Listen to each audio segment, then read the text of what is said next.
Lost Maples State Natural Area here in the western portion of the hill country in Texas.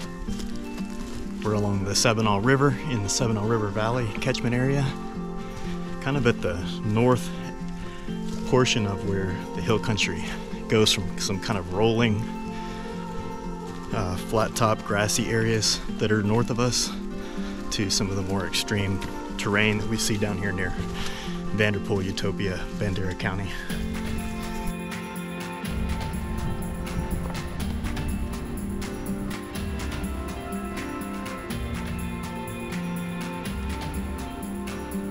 Pretty crowded. It's a Friday afternoon in the peak time. Lots of the maple colors are out. People coming to see that. Today I'm actually wearing a lot of gear for just a hike around Lost Maples, but I've got a 30-pound pack on to try to get trained up for a Big Bend trip coming up here in a week or so. So gonna hike around Lost Maples with this extra 30-pound sandbag in the back and see if we can still make it up and down all the hills.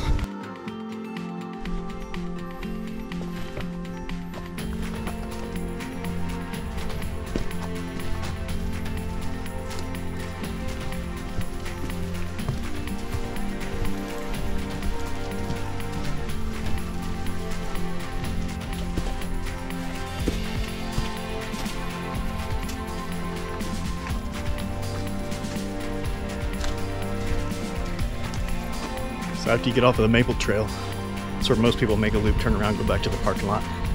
This begins the East Trail, which will go up the Seminole River Valley, parallel and crossing the river, and then it'll go up the big hill up here, cycle around the top, see the scenic overlook, all that kind of good stuff. The peak colors this year are really not very peak. We've got some color on the trees.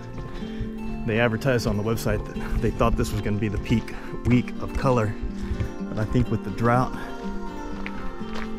the peak is not great this year. Still beautiful, of course.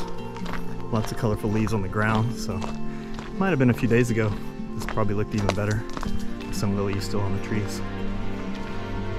But yeah, once you leave the Maple Trail, which is only like a third or a half of a mile from the parking lot, and you get back to the beginning of the East Trail, you lose most of the tourists, most of the sightseers. And you start to get into just a lot more open area, a lot fewer people.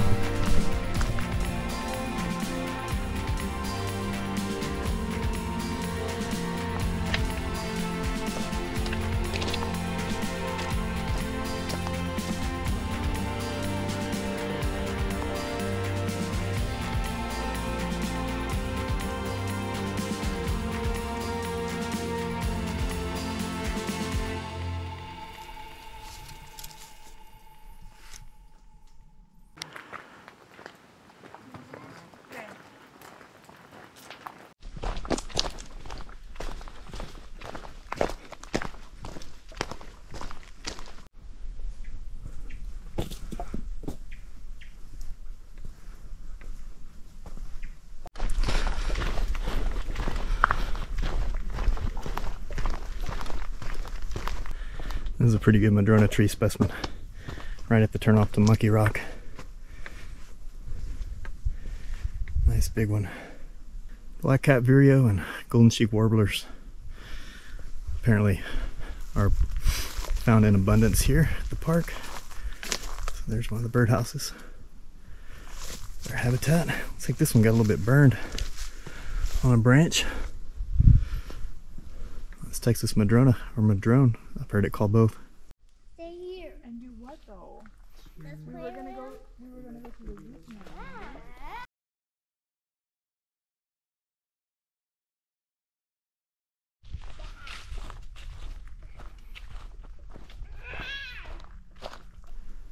You know, it is called Lost Maples, but the dominant tree in this Seminole riverbed is definitely the sycamore tree.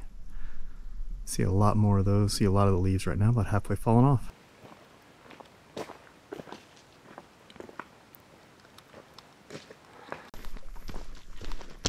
Campsite A. Some nice open ground areas. Some shade.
Going up the steepest rise here on the East Trail. I think we'll ascend about 300 feet, more or less straight up the side of this little finger of the hill.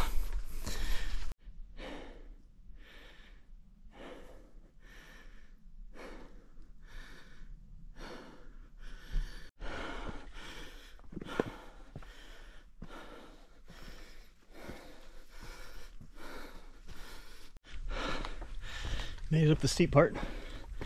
300-foot climb for the steepest part. It'll take the wind out of you, even with just 30 pounds. Now we're up on top. The trail's pretty rocky. Just gradual inclines now though. So this will be your mountain laurel tree. Kind of like a bush. Grows up about maybe 8 feet tall.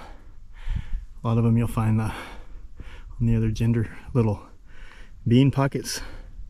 Have little bright red beans inside that are the seeds. We used to call them hot beans. That's one of the trees you'll see a lot down below and up high. And once you make it up the steep climb on the East Trail, it'll get up here on top. It's mostly flat, slightly rolling.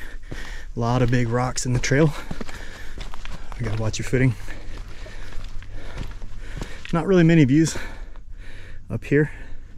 Kind of surrounded by ash juniper cedar trees. So at the moment, no views. But we'll be going to a scenic overlook here in a minute. Down the nice, easy, flat section of trail that leads to the overlook.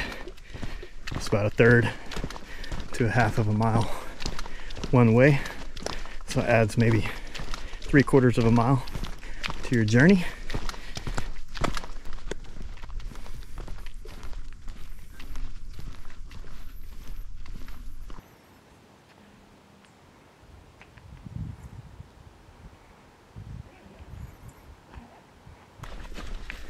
Back on the East Trail after the side trip. So as I was reading up about Lost Maples, the state bought this land in the late 1970s and they made it into a state natural area,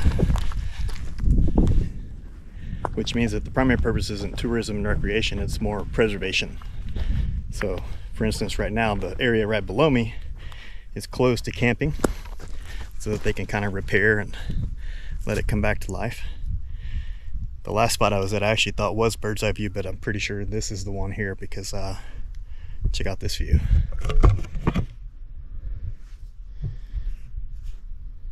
So the state natural area, it's about 2,900 acres. The Handbook of Texas Online needs to be updated. They have it at 2,200, but that was written in the 90s. I think they added some more land on the west side, which would be over that way somewhere, because on the map it plots out closer to 2,900, 3,000 acres.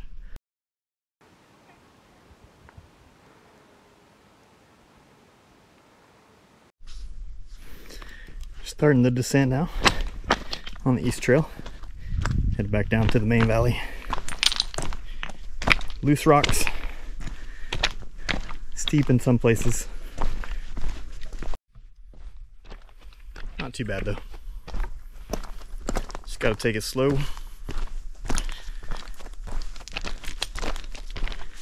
Just don't let your legs get out from under you.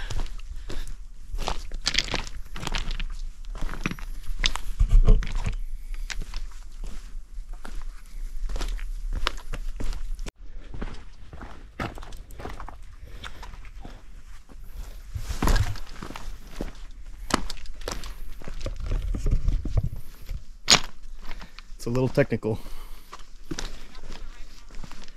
Gotta watch what you're doing.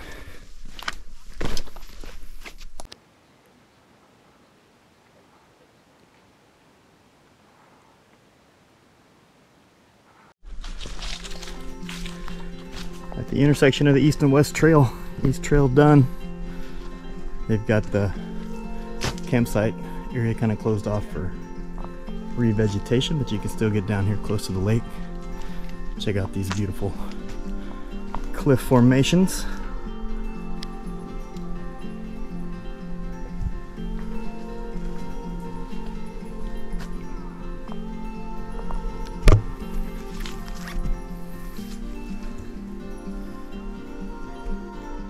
So I made it down the East Trail. We're at the end of the East Trail.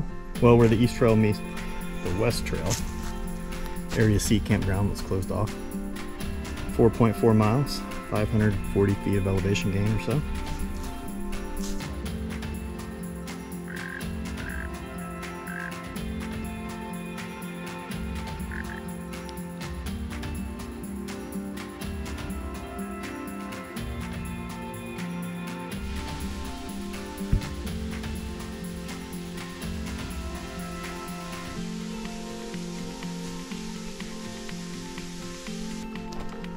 Last leg of the East Trail will take us back to the parking lot.